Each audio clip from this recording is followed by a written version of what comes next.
This is Dreamtime Science, where tonight's most interesting discoveries become tomorrow's dreams. I've got something particularly engaging to share with you. You know, I've been thinking about how often we make choices without even realizing it, some so simple, others that shape our whole day. There's something remarkable about the quiet, intricate ways our minds weigh options and nudge us toward one path or another.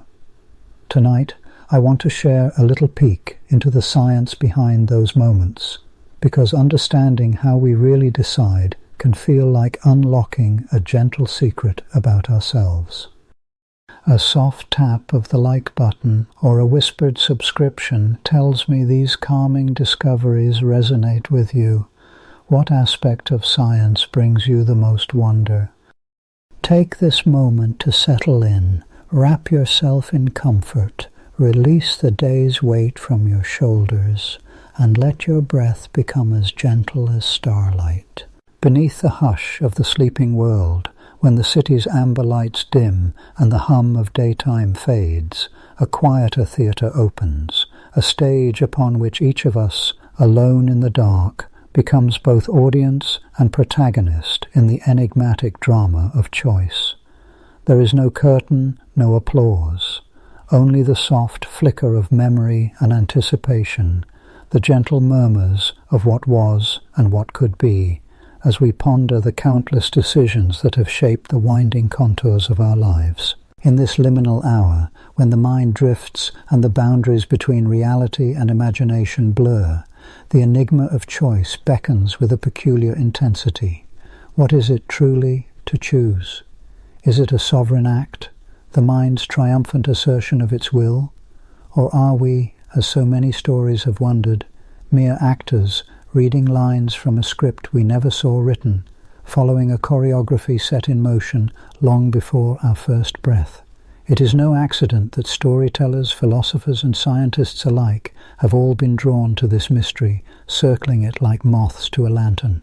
The question of free will, of whether we are the authors of our fate or the product of unseen forces, echoes through cultures, through centuries, through the very construction of ourselves.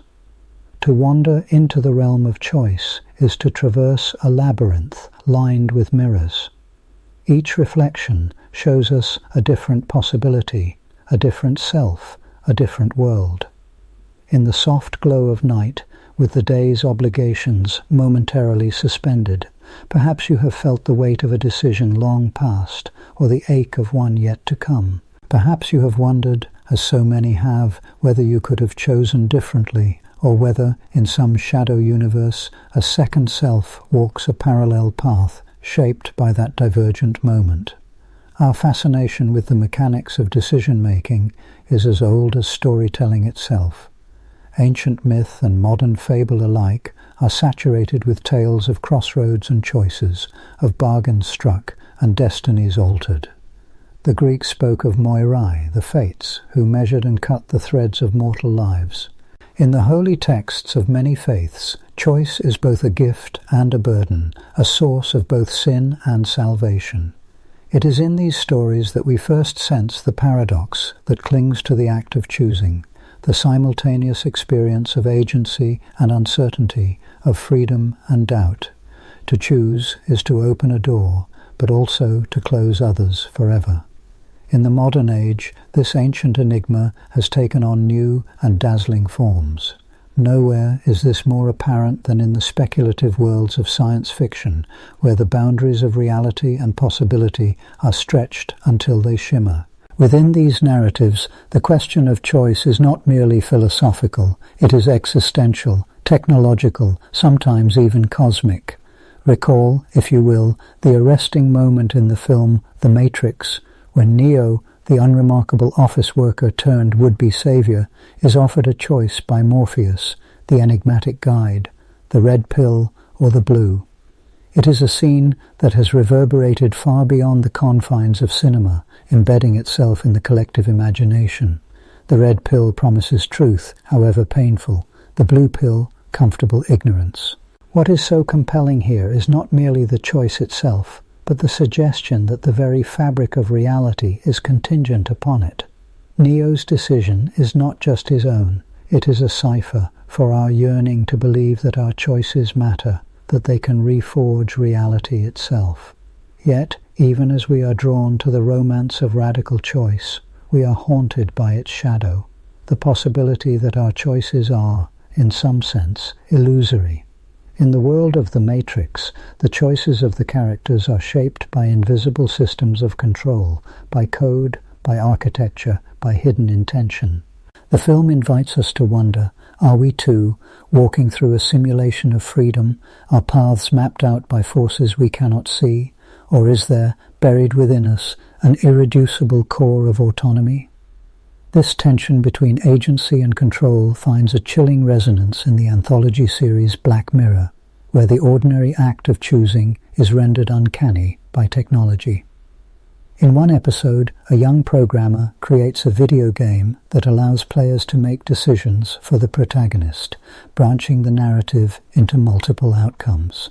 The episode itself is a labyrinth, offering viewers the chance to make choices for the character, only to reveal, in a series of recursive loops, the illusion of control. No matter how many times we choose, the structure of the story remains unyielding, a prison of possibility masquerading as freedom. Here, the paradox of choice is sharpened to a point. The more options we are given, the less certain we become of our own will. This is the paradox that has ensnared philosophers and scientists alike. The more we examine the mechanics of decision-making, the more elusive the sense of genuine freedom becomes. We are told, on the one hand, that freedom is the essence of being human, that to choose is to assert our individuality, to become the authors of our own lives. Yet, on the other hand, we find ourselves beset by doubts. Are our choices truly our own, or are they the predictable consequences of biology, upbringing, circumstance? Consider the parable of Buridan's ass, a story from medieval philosophy. A donkey, placed equidistant between two identical piles of hay, is unable to choose between them, and so starves. The tale is absurd, but it reveals something fundamental about the nature of choice. Without a reason to choose one option over another, the act of choosing itself becomes paralyzing. In a world saturated with options, as ours so often is, the freedom to choose can become a burden, a source of anxiety rather than liberation. This is the so-called paradox of choice, a concept explored by psychologist Barry Schwartz and others. In a culture that prizes autonomy and abundance, we are encouraged to believe that more choices mean more happiness. Supermarkets brim with dozens of yogurt flavors. Streaming services overflow with endless shows. The digital world offers us a carousel of potential selves. Yet research suggests that an overabundance of options can cripple our ability to decide, leading to regret, dissatisfaction, and even a kind of existential fatigue. The very freedom we cherish can become its own kind of trap. Science fiction, with its gift for the uncanny, has made this paradox palpable. In the choose-your-own-adventure stories that so many of us encountered as children, the thrill of agency is quickly tempered by the realization that every choice leads to a different branch, but all branches are pre-written. No matter how many times we turn back the pages, the universe of possibilities is finite and circumscribed. The same is true, in a deeper sense, of our own lives. We may imagine an infinity of possible futures, but at each moment only one is made real by our choice. The others, shadow worlds, fade into the quiet. Yet even as we grapple with the burdens of abundance, we are drawn to the romance of the decisive act. The stories that move us most deeply are those in which a single choice changes everything, a leap of faith, a refusal to conform, a moment of courage or of folly. In these tales, the act of choosing becomes sacred, a hinge upon which fate turns. We crave, in storytelling and in life, the sense that our decisions matter, that they are imbued with meaning. But what of the machinery beneath the surface? What forces shape our choices, quietly, invisibly, before we are even aware of them? The science of decision-making, as we shall see, has revealed a landscape both wondrous and disquieting. Neuroscience tells us that the brain is a vast network of competing impulses, that decisions may be set in motion before we are conscious of them. Psychology shows us that our preferences are shaped by context, by bias, by history. Even the simple act of choosing between chocolate and vanilla, between left and right, is freighted with invisible causes. There is a strange comfort, perhaps, in the idea that our choices are not wholly free, that we are shaped by forces beyond our control. It absolves us, in some measure, of responsibility for the paths not taken. Yet this comfort is shadowed by a deeper unease. If all is determined, where is the self? Are we mere passengers, watching as the train of our lives follows tracks laid down long ago? Our stories, it seems, cannot rest with simplicity.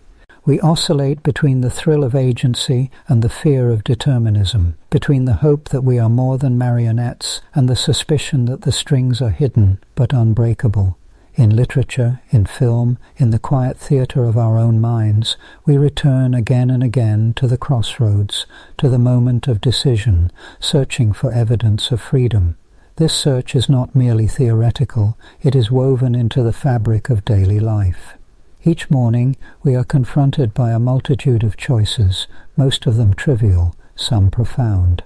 What to wear, what to eat, whom to love, what to believe. The sum of these decisions constitutes a life. Yet, for all the talk of autonomy, many of our choices are made without conscious deliberation. Habit, routine, and social expectation guide us as surely as any explicit intention. And yet, there are moments, rare, luminous, and often terrifying, when the veil lifts and we feel the full weight of freedom. These are the moments that philosophers call existential. They are the choices that define us, that break the continuity of routine and force us to confront the abyss of possibility. In these moments, the paradox of choice is laid bare, the recognition that to choose is to risk, to relinquish certainty, to embrace a future unknown. It is no wonder, then, that our culture is obsessed with stories of alternate timelines, of parallel universes, of lives unlived. In every what if, there is both longing and regret, the sense that somewhere another version of ourselves is living out a different destiny. Science fiction, with its virtuoso imagination, makes these possibilities tangible. In the branching narratives of Black Mirror, in the recursive loops of The Matrix, we are invited to taste the fruit of infinite possibility, even as we are reminded that every choice is also a loss. But perhaps it is in the very act of choosing, in the willingness to accept uncertainty, that meaning is found. Perhaps the question is not whether our choices are free, but whether in choosing we become more fully ourselves. The science of decision-making, with all its rigor and precision, has much to tell us about the forces that shape our will, but it cannot perhaps fully capture the poetry of the moment, the trembling hush before a leap, the silent calculation of risk and hope, the delicate balance of desire and fear. As you lie in the darkness, the day's choices receding into memory, the mind drifts to the horizon of possibility.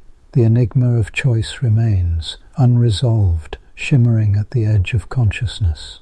In the next quiet moment, as you stand at some small crossroads, a question, a gesture, a turning, consider the secret machinery at work beneath the surface, the interplay of freedom and fate, of agency and influence.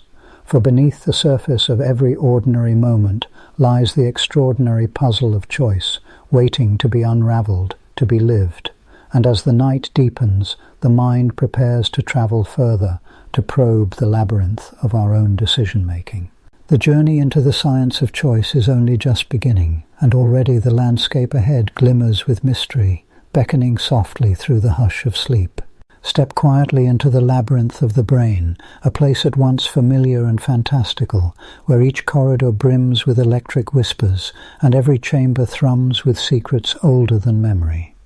The journey that unfolds here is not one of straight lines or simple cause and effect, but of winding passageways, subtle influences, and shifting patterns, a landscape shaped by both the clarity of logic and the shadowy depths of feeling. In this twilight realm, decisions are forged not in the cold crucible of reason alone, but within a shimmering tapestry woven from the threads of thought, emotion, and hidden bias.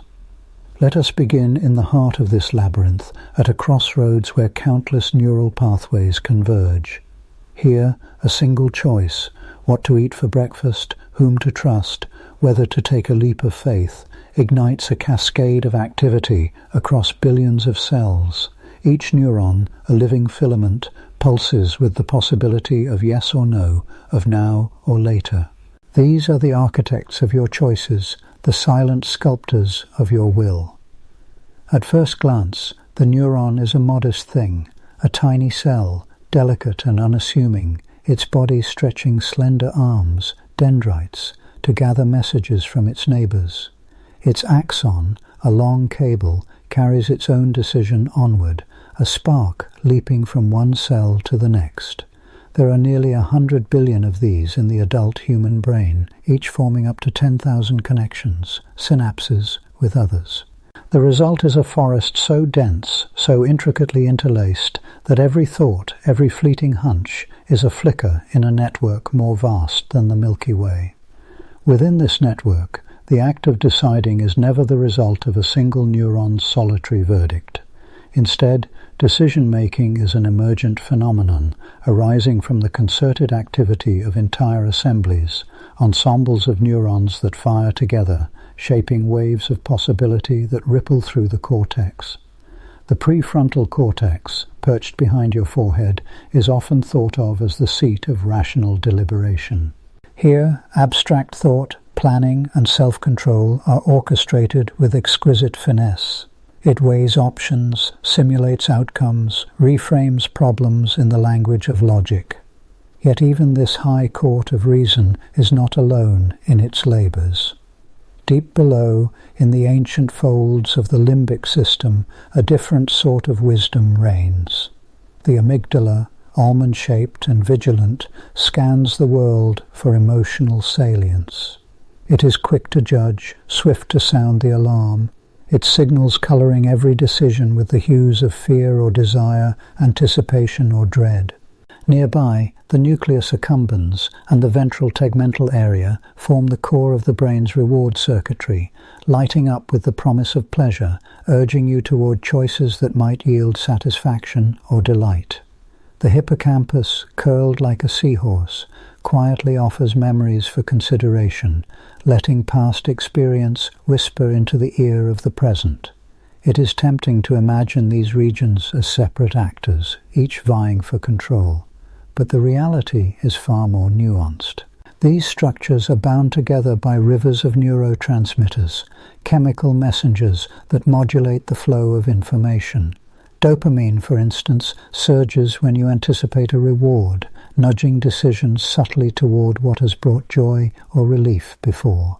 Serotonin, that ancient molecule of mood, can color the entire landscape, rendering the same choice hopeful or forbidding depending on its ebb and flow. Glutamate excites, GABA soothes, acetylcholine sharpens attention, and norepinephrine readies the mind for action, as if tuning the strings of an orchestra for the next movement.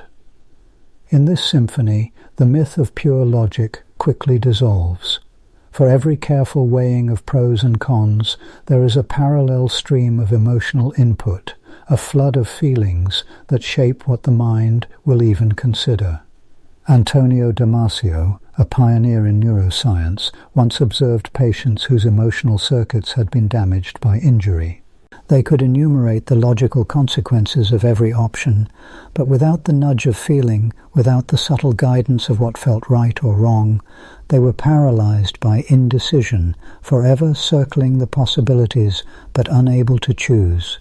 Emotion, it seems, is not the enemy of reason, but its indispensable companion, providing the urgency and value judgments that pure calculation cannot supply. Yet even as the conscious mind weighs its choices, beneath the surface, the subconscious is hard at work. Here, in the shadowed corridors of the brain, biases and heuristics, mental shortcuts honed by evolution, shape perception and judgment before we are even aware. The framing effect, for example, can make a glass seem half full or half empty, depending on the words used, subtly steering a decision in one direction or another. The availability heuristic causes recent or vivid memories to loom larger than they should, coloring the sense of risk or likelihood. Confirmation bias draws attention to evidence that supports existing beliefs, quietly filtering out what does not fit. Some of these biases are relics of a distant past, where speed and efficiency mattered more than perfect accuracy. In the wild, a split-second choice, fight or flee, trust or doubt, could mean the difference between life and death. The brain, ever practical, evolved to favor swift, approximate answers over slow, exhaustive searches.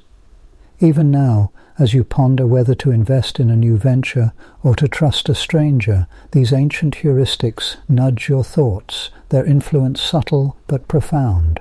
But the labyrinth grows stranger still. Recent studies using fMRI and intracranial electrodes have revealed that decisions are anticipated in the brain before they reach the threshold of awareness. In a classic experiment, participants were asked to press a button whenever they felt the urge, and to note the precise moment they became aware of their intention. Astonishingly, neural activity predicting the choice was detected up to 7 seconds before conscious intention arose. It is as if the decision was being prepared in hidden alcoves, with consciousness arriving late to the scene, a witness rather than a sovereign. Such findings invite unsettling questions about the nature of free will. If the brain's networks are already setting the stage before the mind believes it has made a choice, what does it mean to decide? Some philosophers argue that consciousness is the arbiter, able to veto or endorse the options that percolate up from below. Others suggest that free will is a story the brain tells itself, a narrative woven after the fact to make sense of actions already underway. But perhaps this is too stark a view. For even if much of decision-making is shaped by unconscious processes, the conscious mind still plays a vital role. It is here that reflection, imagination, and long-term planning can intervene, altering the probabilities, reshaping the pathways that future impulses will travel. The labyrinth is not static. With each act of will, each moment of self-awareness, its corridors are subtly remodeled, its connections strengthened or pruned.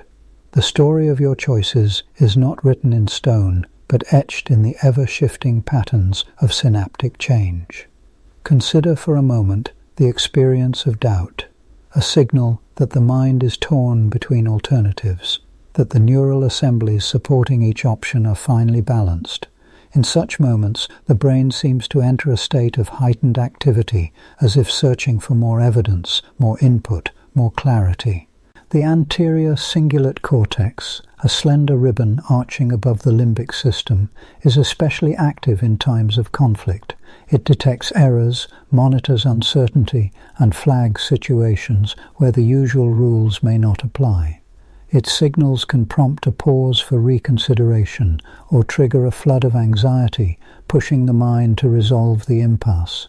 Yet even when a decision is reached, the feeling of certainty is often less a measure of objective truth than a product of the brain's internal harmonies.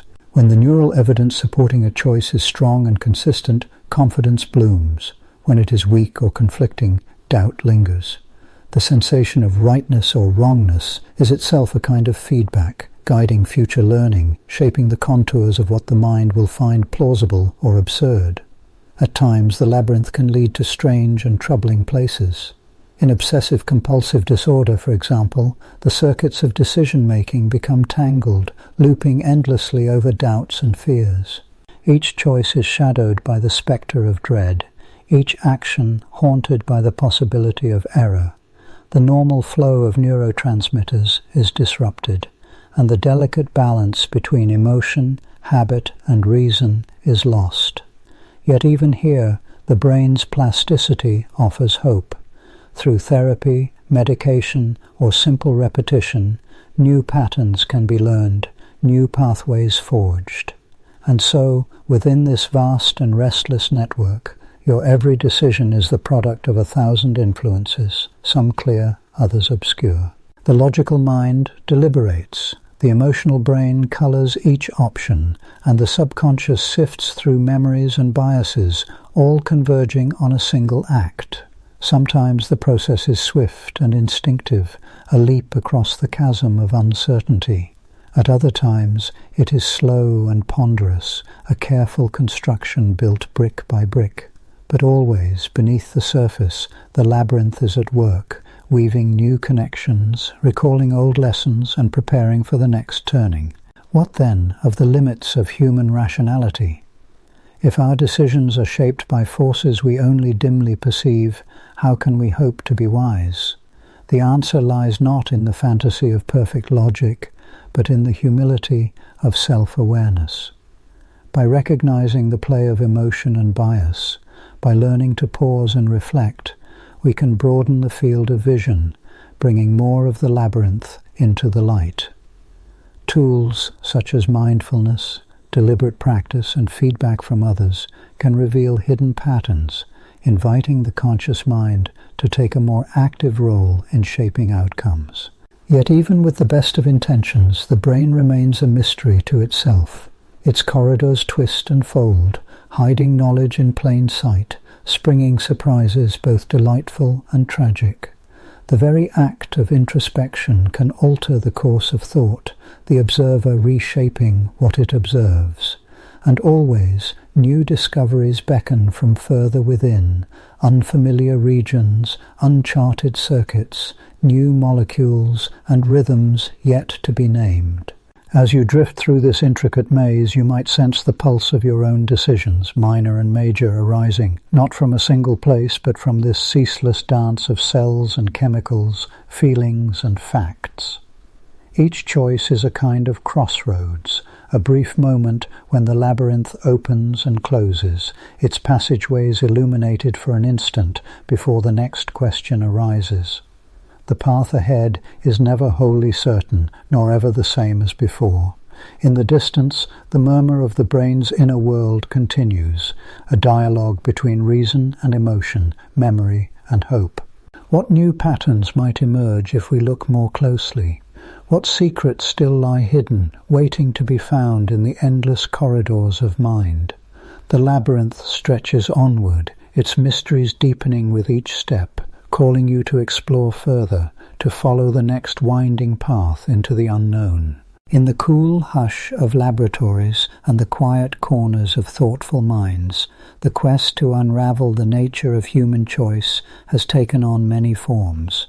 Like ancient astronomers mapping the heavens with primitive sextants, early scientists of the mind began with simple instruments, questions, observations, and the careful recording of patterns.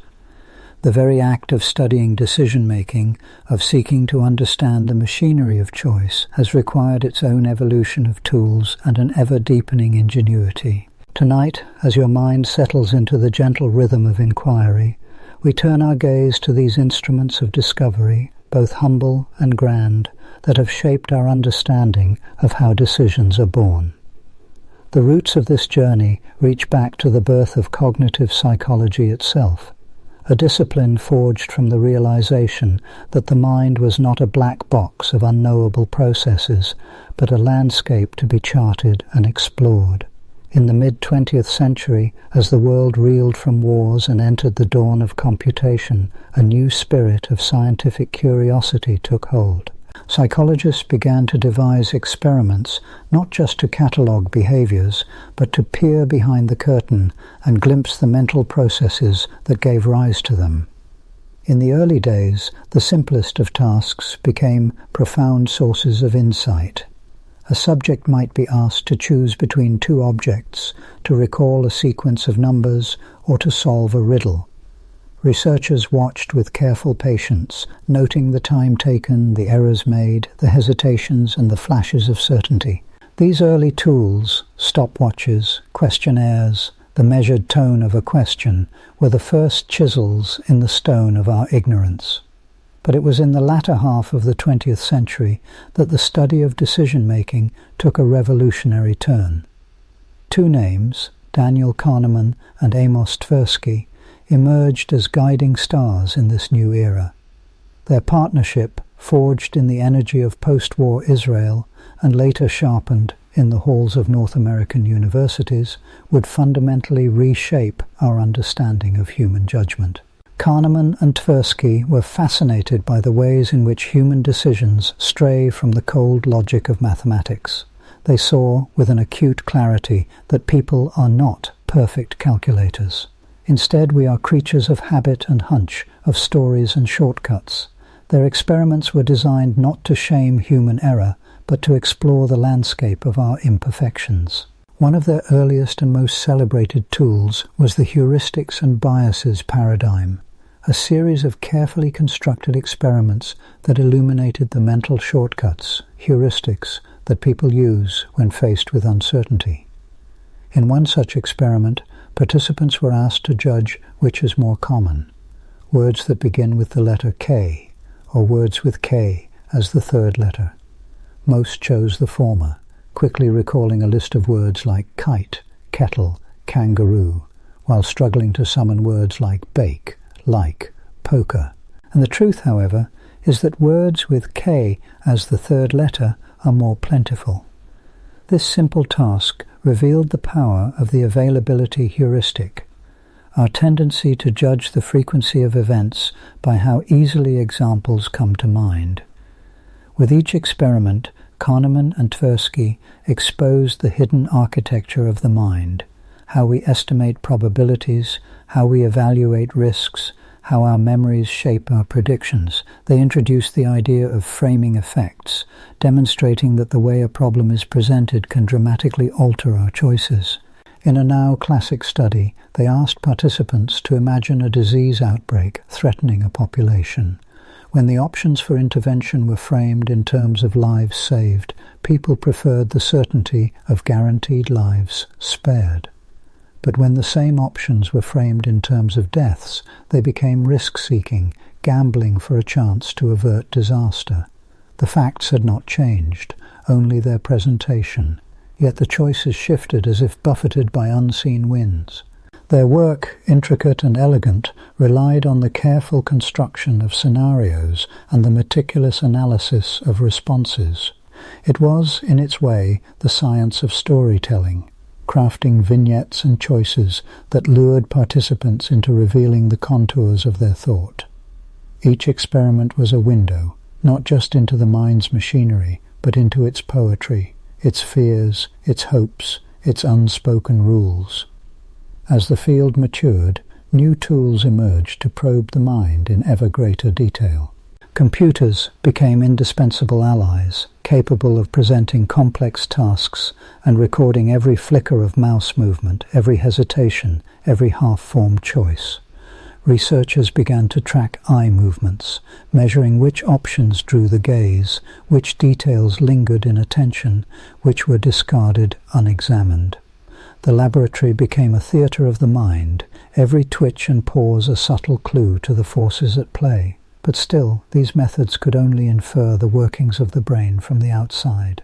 The true machinery of decision-making, the circuits of neurons, the floods of chemical signals, remained hidden beneath the shroud of the skull. For centuries, the brain itself was a silent partner in this quest, its secrets accessible only through the blunt instruments of accident or disease. Phineas Gage, the railway worker whose personality transformed after a tamping iron pierced his frontal lobe, was a tragic and rare window into the role of brain regions in choice. But such accidents were few, and their lessons fragmentary. Then, in the closing years of the 20th century, a new dawn arrived, the era of brain imaging. Of these technological marvels, few are as transformative as magnetic resonance imaging, or MRI. Born from the marriage of physics and medicine, MRI uses powerful magnets and radio waves to peer into the living brain, rendering its hidden structures with exquisite precision. At first, MRI was a tool for anatomy, a means to detect tumors, strokes, and anomalies. But as the technology advanced, a new variant emerged, functional MRI, or fMRI. This technique, by tracking changes in blood flow, could reveal which regions of the brain became active during specific tasks. The mind, for the first time, could be observed in motion. With fMRI, the study of decision-making entered a new and luminous chapter. Researchers invited volunteers to lie within the humming embrace of the scanner, their heads cradled in coils of wire, their bodies motionless. On a screen above, choices appeared: to trust or to doubt, to risk or to play safe, to accept or to reject. As decisions were made, the fMRI recorded the dance of oxygen-rich blood, the subtle choreography of neural activation. It was here, in the silent ballet of the living brain, that some of the oldest questions found new forms. When a person weighs a risky gamble, which regions light up with anticipation, with anxiety? When a choice is made in defiance of logic, can we see the neural signature of emotion tipping the scales? Time and again, fMRI revealed the interplay of ancient and modern structures. The amygdala, seat of fear and reward. The prefrontal cortex, architect of planning and restraint. The striatum, mediator of habit and learning. One study, for instance, asked participants to choose between a small but certain reward and a larger, uncertain one. As they deliberated, the fMRI revealed a tug-of-war between the limbic system, quick to seek pleasure, and the frontal lobes, which weighed consequences and future costs. The very struggle between impulse and reason, so familiar in our daily lives, became visible as a shifting pattern of light and shadow across the brain's surface. Other experiments used fMRI to explore the effects of framing, echoing the work of Kahneman and Tversky in the new language of neural circuits. When choices were presented in terms of potential gains, regions linked to reward lit up. When framed as losses, circuits of fear and avoidance took command. The same external facts, refracted through different neural pathways, led to different decisions, as if the mind contained multiple selves, each with its own agenda. Yet the marvel of fMRI is not only in what it reveals, but in what it suggests. That decision-making is not the province of a single center in the brain, but a symphony of regions, each contributing its own voice. There is no homunculus, no tiny captain steering the ship. Instead, there is a shifting coalition of processes, some conscious, some buried in the depths of the unconscious. The tools of discovery, refined over decades, have shown us the beauty and the complexity of this inner orchestra, a performance unique to each moment, each choice. Alongside fMRI, other technologies have lent their own insights. Electroencephalography, or EEG, captures the electrical storms that ripple across the scalp as neurons fire in synchrony. With its millisecond precision, EEG can reveal the split-second emergence of a decision, the moment when options collapse into commitment. Researchers have traced the readiness potential, a slow build-up of electrical activity that anticipates voluntary movement, suggesting tantalizingly that the brain may prepare for action before the conscious mind becomes aware of the choice. Such findings provoke deep and unsettling questions about the nature of free will, but they are the product of tools that bring us ever closer to the heart of the enigma. Other experiments have borrowed from the methods of economics, combining laboratory tasks with mathematical models. The ultimatum game, for example, presents participants with a simple choice. One person proposes how to divide a sum of money, the other accepts or rejects. Rationality would dictate that any non-zero offer should be accepted, yet people routinely refuse unfair divisions, sacrificing their own gain to punish perceived injustice. With the addition of neural imaging, researchers have seen that such refusals are accompanied by surges of activity in regions associated with anger and social evaluation. The tools of discovery, in this way, reveal not only how we choose, but why our choices so often defy pure logic. The story of decision science is thus a tapestry of methods, each strand woven from the ingenuity of those who seek to understand. Some tools are as subtle as a well-turned question, others as grand as a machine the size of a small room, its magnetic coils humming with unseen energy.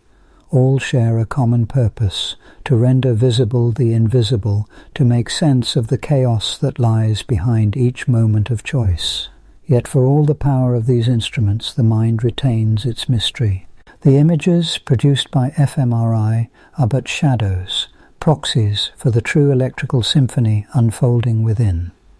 The answers given in a laboratory may differ from those made in the wild confusion of daily life. No tool, however refined, can capture the full poetry of a mind deciding, hesitating, leaping.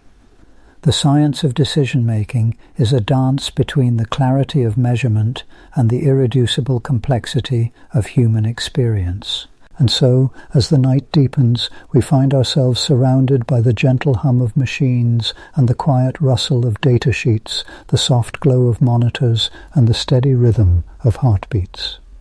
The tools of discovery have brought us far, illuminating the paths our minds take as we navigate the world of choice. Yet just beyond the reach of measurement, something elusive remains, a flicker of inspiration, a ghost of intuition, a secret logic that binds us to one another and to ourselves. The journey does not end here. The tools and experiments, wondrous as they are, serve as lanterns along a greater path. Ahead lies the question of how these discoveries change us, how understanding the machinery of decision-making might guide our lives, our societies, our dreams. With each choice we make, we are both subject and scientist, actor and observer, forever caught between the known and the unknowable. As you drift on the edge of sleep, let your thoughts linger in this unfinished field, a place where questions echo and answers shimmer just out of reach. The story of decision-making is still unfolding, its next chapter waiting in the breath before the dawn. In the quiet hours when the world seems to slow and the echoes of our daily lives soften to a gentle hush, the mind sometimes drifts to the nature of the decisions we make. Each choice, whether grand or minute, casts a rippling shadow both forward and backward in the tapestry of our existence. It is here, in this silence, that the true weight and wonder of human decision-making become apparent, not merely as a mechanical process of neurons and pathways, but as a deeply personal phenomenon that speaks to who we are and who we aspire to be. As you settle into the softness of night, imagine for a moment the complexity of a single human life. From the first tentative steps of childhood, when choices are shaped by curiosity and wonder, to the nuanced, often conflicted decisions of adulthood, our lives are defined by a constant dance of options and outcomes. We stand perpetually at the crossroads of possibility. But what does it mean, truly, to choose? Is it simply a computation, a weighing of costs and benefits, or is there something ineffably human at play, a whisper of agency, a reflection of self? Consider the great philosophers, those who have peered into the heart of human choice with patient curiosity. For millennia, the question of free will has burned at the center of philosophical inquiry. Are we, as some have argued, mere marionettes, our strings pulled by biology, upbringing and circumstance? Or do we harbor within us a core of autonomy, a capacity to act, to will, in defiance of all determinants? The neuroscientists' instruments, sensitive as they are, can map the brain's electrical cascades as decisions unfold. Yet even as electrodes trace the luminous path from perception to action, something remains outside their grasp. For when we speak of choices, we speak not only of synapses, but of selves, of identity, meaning, and the stories we tell about who we are. Our choices, after all, are not made in a vacuum. Each is shaped by an invisible architecture, values, memories, hopes, and fears. When you decide to comfort a friend, to speak out against injustice, or to forgive, the act is more than a calculation. It is a manifestation of the person you are in that moment, forged by a lifetime of experiences, yet open to change. In this way, our decisions are both mirrors and chisels, reflecting our present selves, even as they shape the people we will become.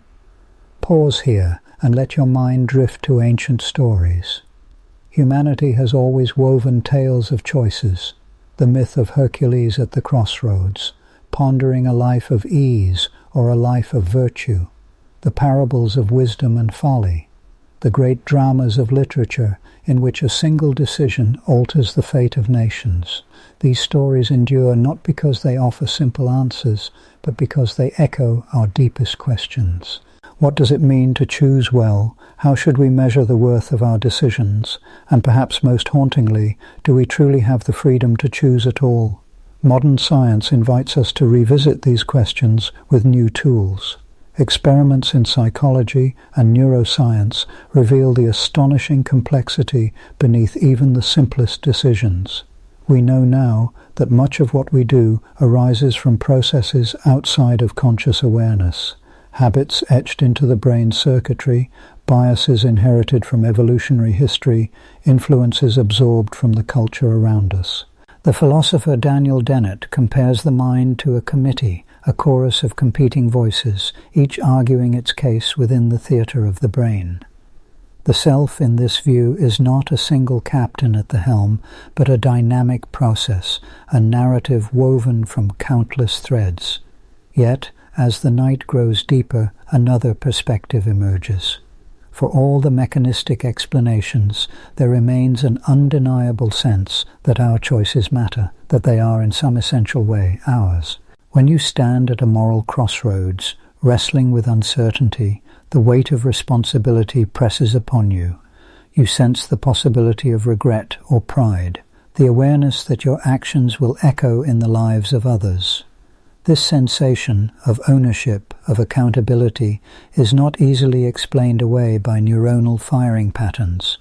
It is here that philosophy and science meet, not in opposition, but in conversation. The neuroscientists' discoveries do not diminish the mystery of choice, rather they deepen it. To know that a decision arises from a river of influences, genetic, environmental, subconscious, does not make it less meaningful. Instead, it invites humility and wonder. We are, each of us, the inheritors of 1,000 causes, yet capable, sometimes, of transcending them. Imagine a young woman standing before a closed door. On the other side lies uncertainty, a new job in a distant city, a leap into the unknown. All the calculations have been made, the risks weighed, the pros and cons tallied.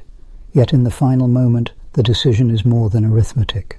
It is a leap of faith, a statement of who she wishes to become. In that instant, the logic of neurons gives way to the poetry of intention. The act of reaching for the doorknob is both the endpoint of a cascade of influences and the beginning of a new story. This is the paradox of choice. It is both determined and free, shaped and shaping, a product of forces and an assertion of will. Much has been written about the burden of choice in modern life. With every advance in technology, with every expansion of opportunity, we are presented with more options than our ancestors could have imagined. The supermarket aisle with its endless varieties, the digital world with its infinite scroll. This abundance can be paralyzing, and the psychologist Barry Schwartz has spoken eloquently of the paradox of choice, how too many options can lead not to liberation, but to anxiety and regret. Yet this very abundance is also a testament to human ingenuity, to the restless creativity that drives us to imagine new possibilities, To choose in such a world is to express not only preference but agency, to carve meaning from the chaos of possibility. But choices are not made in isolation. Every decision is entangled with others, woven into the fabric of families, communities, and societies. When we choose, we send ripples outward, touching lives we may never know. The philosopher Jean-Paul Sartre once wrote that in choosing for ourselves, we choose for all humanity.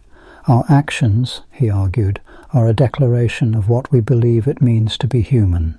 This is the profound responsibility of choice, to recognize that our decisions contribute, in ways great and small, to the shaping of our common world. In the sphere of ethics, this responsibility becomes acute. When confronted with a moral dilemma, whether to speak out, to act with kindness, to resist injustice, we are called to look beyond self-interest, to imagine the consequences for others. Neuroscience has shown that acts of empathy and altruism are rooted in ancient circuits of the brain. Yet the decision to act on these impulses is a distinctly human achievement. It is here that the question of free will becomes more than theoretical. For if we are not free, if our actions are nothing more than the sum of biology and circumstance, can we truly be held responsible? And yet, something within us rebels at the notion that we are merely the products of causes. There is, in every act of conscience, a sense of possibility, a recognition that things could have been otherwise. The debate between determinism and free will is unlikely to be settled soon. Physics tells us that the universe unfolds according to laws, yet quantum mechanics hints at indeterminacy, at randomness at the smallest scales. Biology reveals the power of genes and environment, but also the plasticity of the brain, the capacity for change, for learning, for growth.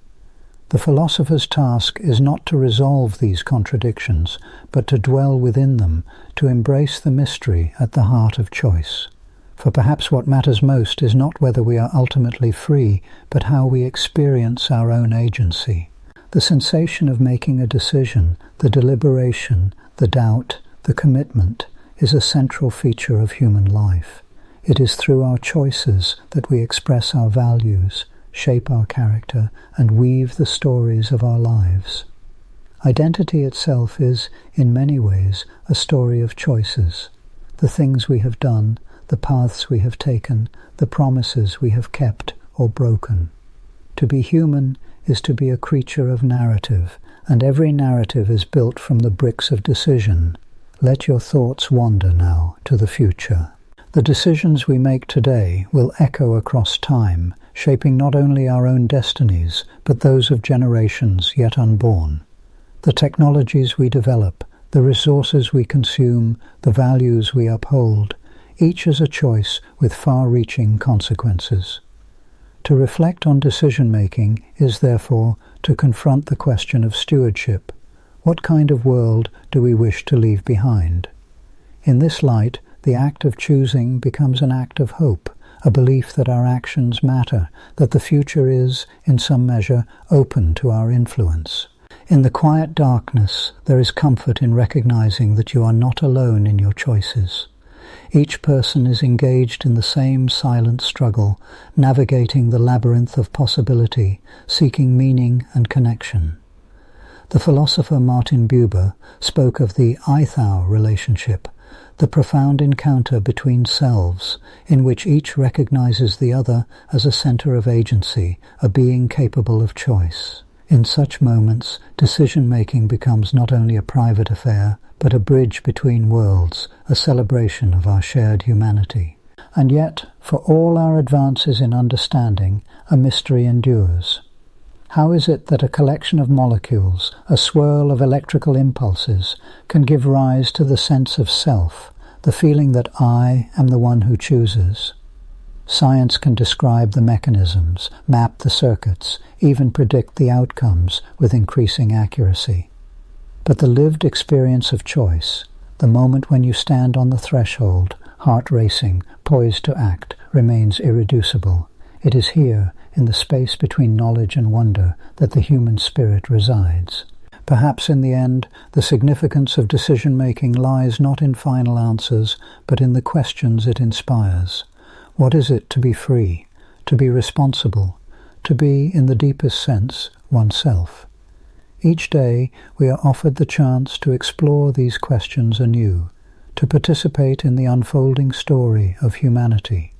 Our choices may not always be heroic or wise, but each is a thread in the grand tapestry, a testament to the enduring mystery of consciousness. As you drift toward sleep, let your mind rest upon the gentle truth that to be human is to choose, and to choose is, in some way, to affirm your place in the world.